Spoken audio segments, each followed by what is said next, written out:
What's going on, guys? It's your boy Spencer D with a bent Gatorade here. If you can see that, that's so annoying. And we're gonna do back and biceps. So I mixed a little pre-workout in here, and I got my little pull down. We're gonna start over there, and I'll see you over there. Set one, the warm-up sets, right? The dreaded set at the beginning of the workout for a lot of people. Like, oh, I really gotta be here and work out. Oh.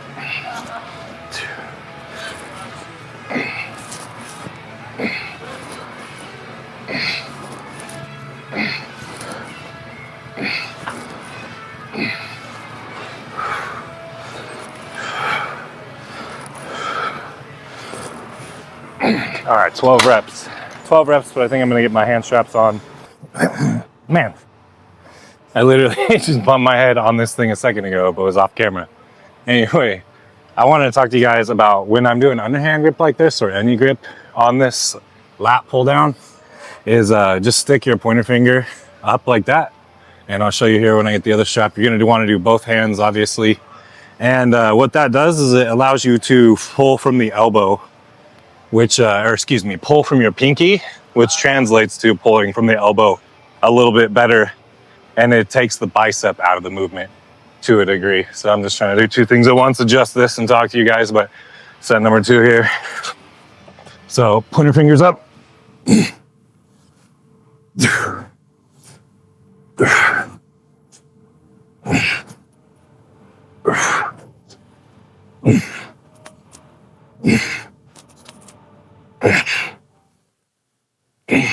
Hey, what up? Oh. All right, so when it starts getting harder is when I'll pull my pointer fingers down and just cup it. But there's a little tip for you if you're not getting engagement in your back. They call it pistol to the sky. Put your pointer fingers up as you pull down. So anyway, next set we'll go a little heavier here. Trying a little bit different style of a workout today. Just for myself, but that's neither here nor there for you guys. These are lat pull downs and we're talking about that. So probably go heavy, train heavy.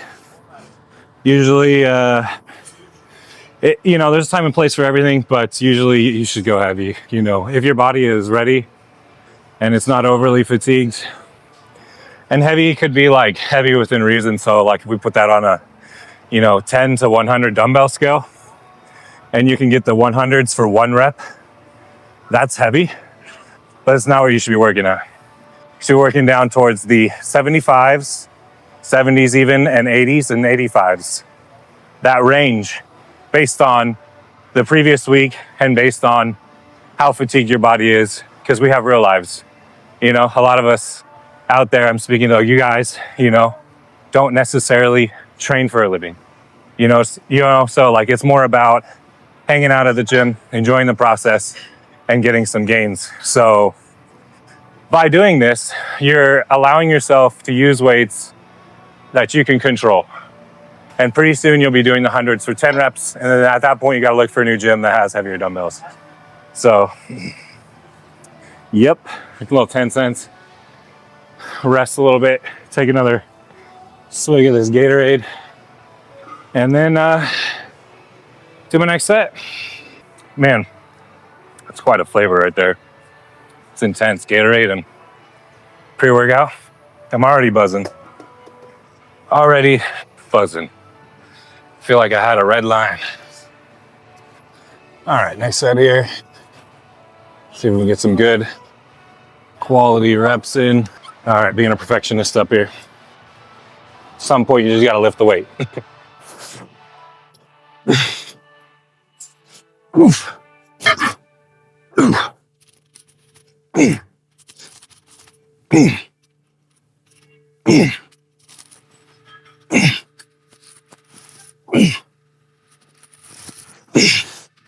Oh, probably could have come a little lower on those, but I felt some nice little bit of tension on there. I don't think we're gonna do a drop set, and we're gonna move on to the next exercise. So I'll see you guys there. All right, so the next movement right here is gonna be a high row on a hammer strength machine. And Why? Because for me, my arms are long and it's like the best position to use. If I get too close, there's not enough range of motion, which is why I don't normally like this machine. But today we're gonna do a high row because I like that on this machine. So it's like a love-hate relationship here with this one, as you could say. If you've ever been in one of those, it's like emotional roller coaster. All right, we're gonna keep our elbows high, try to get our upper back here.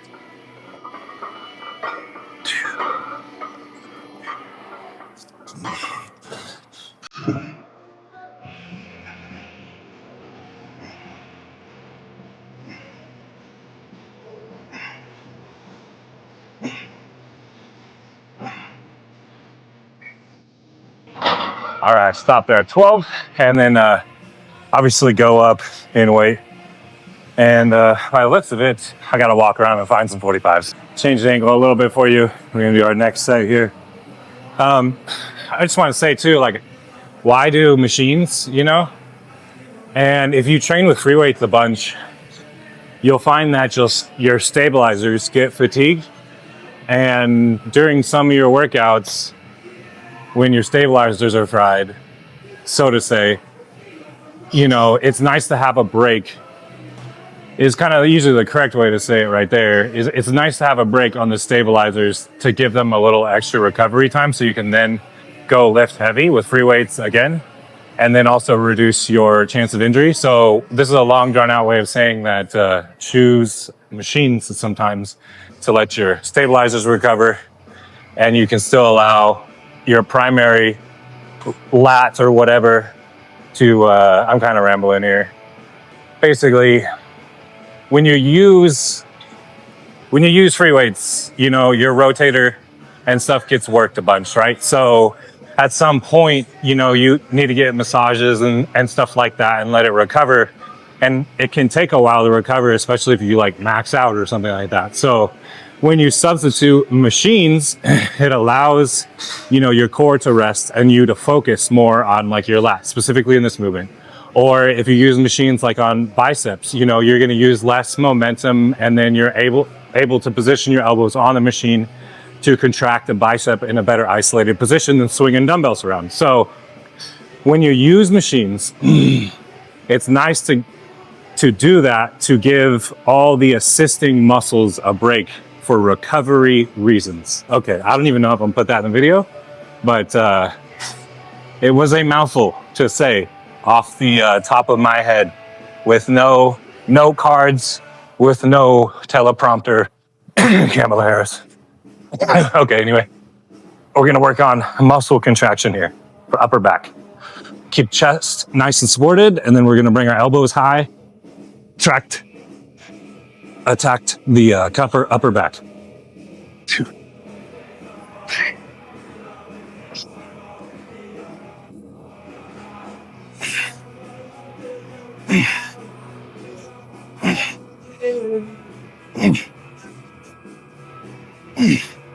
Ooh, man, that felt nice. Nice and fatiguing. I feel like I just over-explained that last point. It's like really simple. Use machines to give your stabilizers a break. It's one workout in a million too, you know. Random thoughts with Spencer D. There's so much more to talk about too. Living the gym life, you know. The social media, the facade that everybody tries to put up. Dude, it's nuts. I be filming this shit on my phone, bro. And, well, sometimes a GoPro. Oh, yeah. Many things over the years, but I'm just saying, you can do YouTube on a phone. It's great. I think I'm gonna do one more set here. So I'm just like rambling on and talking about stuff over this loud music here. Anyway, see if we get a couple more reps in. We'll call that a long rest pause, not a rest pause. Emphasize the long rest pause. All right. 1, 2.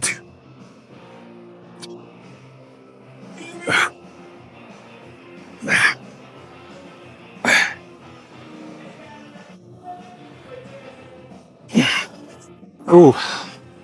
Yep. I'm gonna feel that one. Gonna feel that one in the morning. So we're gonna move on to the next exercise. All right, more T-bar rows as usual. Why do I like this machine? Because it's chest supported. And I don't have to fool around with like dumbbells doing a close grip thing. But anyway, those are also good exercises. So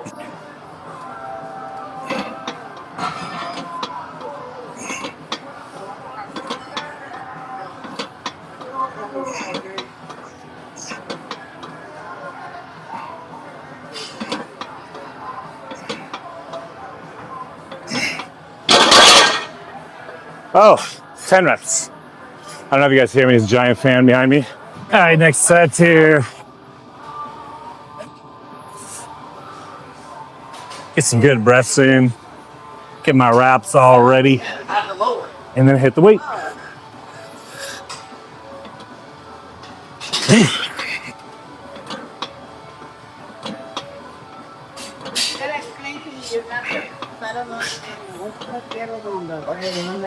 On a scale of 1 to 10, how about so that's Yikes. Missed that a little bit. I'm standing here next to this great fan.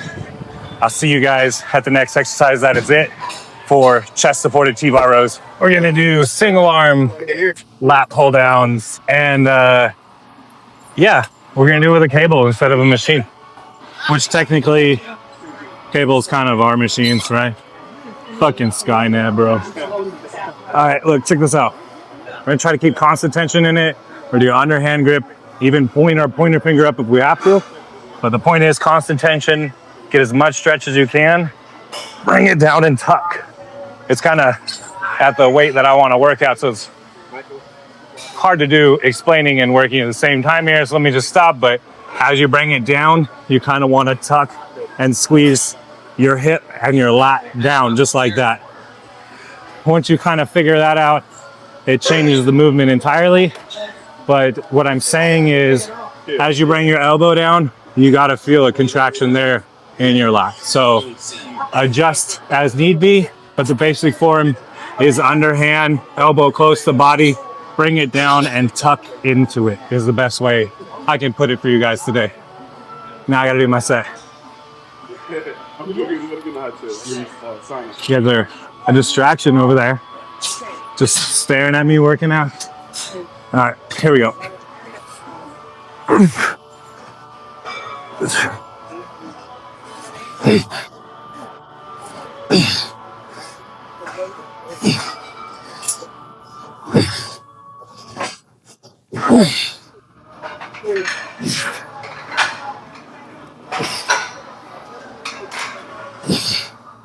Oh, feel it.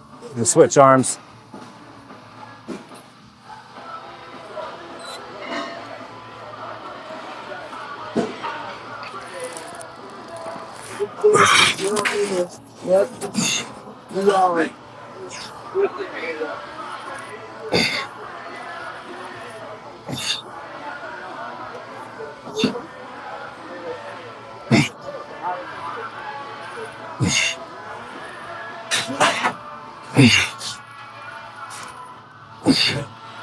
Oh man, one set down, couple more to go. I might up the weight a plate though. So is it going with you or not? Yeah, I'm good. Yep.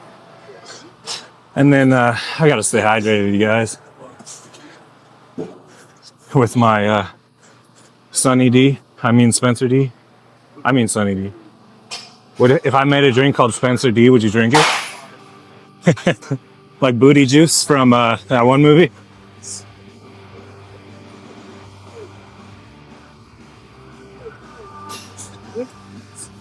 All right. Bam. Now I just got to give it a little more time. Catch my breath. Focus on my workout here.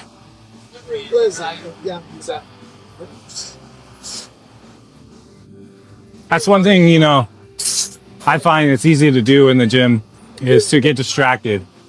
And I've trained people and they kind of still look around during their set and stuff. And man, the more you can tune in, zone in, get on the same frequency as what you're doing, lifting weights, bodybuilding, the better you're going to do at it.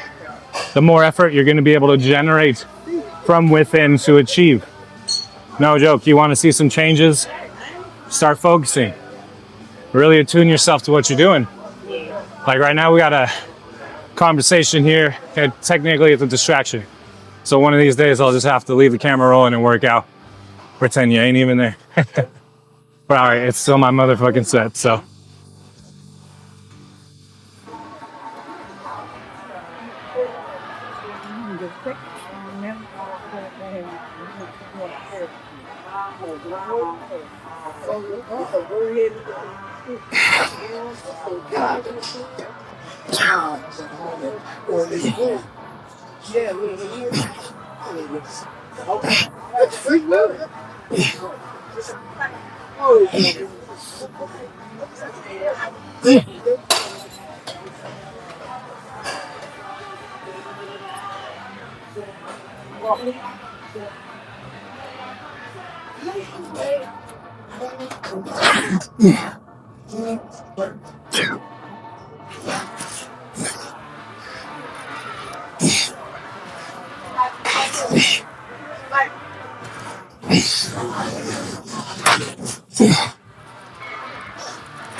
Ooh, real quick tip too, as you're on the eccentric, you can put your eyes on the stack and literally see it get within a ½ inch from the bottom before you reverse directions.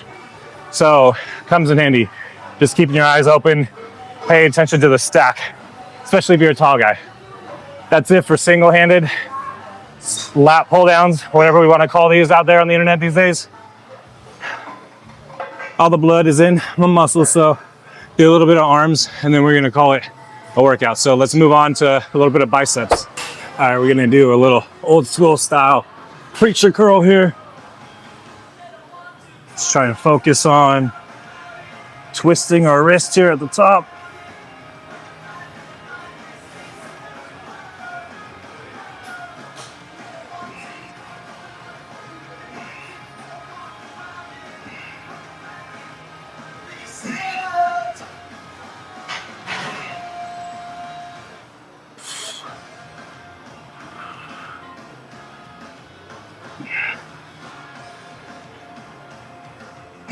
Man, that's burning.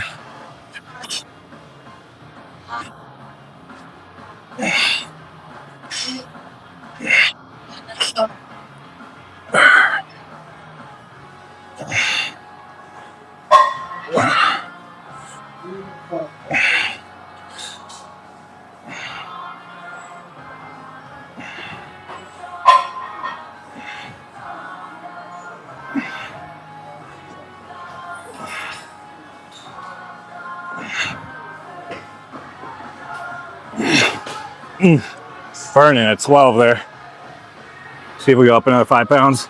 I did a little back end biceps, finishing up some biceps right now, and then I gotta go get some eggs. Eggs and coffee. Yeah. Dude, I'll walk into like the store. I'm like a walking gym board sometimes. People are like, oh, where'd you go? I might Metro Flex. It's funny. Man, I tried to go to the other gyms like running here and it's just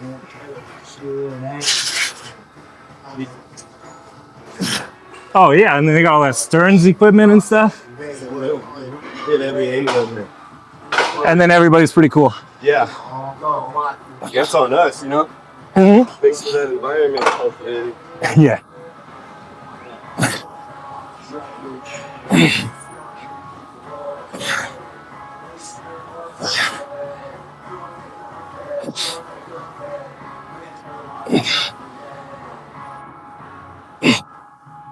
Hey, nice chatting with you. Ooh. Oh. Looks swole or what? I literally almost tripped right there. You see that? All right, All right, guys, I did these curls in one of my shorts here. Supinate those hands. And what we're going to do is we're going to shorten the motion a little bit. Not going to fully extend. We're going to try to keep our elbows close to our chest here. And what this does, by keeping our palms upward, well, one, it grows muscle. And where does it? It grows it right there on the long head, the peak. Anyway, if you're sweaty, these are hard. Hey, oops, gotcha. If these are hard, if your hands are sweaty, as you can see, sometimes the dumbbell slips out of your hand. So anyway, I'm gonna call it there for the video, and I'll see you guys outside. All right, hey, what's up, guys? And look at these. Look at this pump right there. Boom! Oh my God, pretty nuts. All right. So anyway, after that flex and show, let's talk about this. Let's talk about the reality of lifting. Okay, let's talk about like expectations you guys may have versus reality. Okay, like most people think that they're going to touch a dumbbell or touch a curl bar and then all of a sudden turn into the infamous Ronnie Coleman or Arnold Schwarzenegger. The thing is, no, there's no magical way. There's no shortcuts. There's people who talk about, you know, the dark side of bodybuilding and everything on the web, you guys, but I just want to sit here and remind you right now that even if you were a Sith freaking Lord, just, you know, radiating dark red energy with a triple-sided lightsaber, like the thing is, you're not going to get to a point where it's that effing easy. You got to build muscle, you have to put in the work. If you're even a Sith Lord or a Jedi Master, you got to literally train every day to stay sharp and put in the work. The only thing that along your journey makes building muscle easier is experience, is knowing that you're wasting time sooner, is knowing what exercises to pick that work for you, is knowing how to quit listening to everyone's BS except your coach or except your own internal instinct. It's not about everybody needing to look like a fitness model. It's about getting in the gym to find what makes you happy, what physique you like to see in the mirror. So I just wanted to tell you that, just expectations for reality, you know, like quit having unrealistic expectations and just get in here and start lifting some weight and enjoying the process, enjoy the pump, and forget about having to be so perfect. Go talk to some people, find some stuff you like in the gym and forget about those things. And before you know it, year after year will stack up and your physique that you've always wanted will come with patience. Anyway, quick little message from your boy Spencer D. Just try and stay strong, try to stay committed, try to stay dedicated. Nothing comes easy. There's no magical potion. There's no magical way to not put in work. You have to be there each and every day, putting in work. You have to be there, getting your meals in. All right, guys. I'll see you in the next clip. Okay, this is my unfiltered grocery haul from Grocery Outlet here. We got, you know, the important 5 dozen eggs there. Okay, straight out of the bag, you guys. Straight out of the bag here. Protein, beef isolate. Then we have what we have here. Another pre-workout. And then can't go wrong with some chocolate milk, right? Low fat, okay? Sourdough, if you've never had this, you should try it. We got some beef broth. You never know when you need some of that. Oh, peanuts, Twizzlers, C4 Energy. Look at that. Okay, well, we must be having pasta because there's some sauce right there. The secret sauce for building muscle. Oh, more peanut butter and chocolate. Peanuts. Got some melatonin. And then we got this one I decided because I wanted Colombian McCafe coffee. And then what is this here? Super fiber. It's super. So we'll give the fiber a chance because it's super. Anyway, black beans. Can't go wrong with those when you're making tacos, and mozzarella cheese. And then probably another black beans and another C4 in there. So there's my little grocery outlet haul for you guys. And yeah, I will be eating all this sometime in the near future.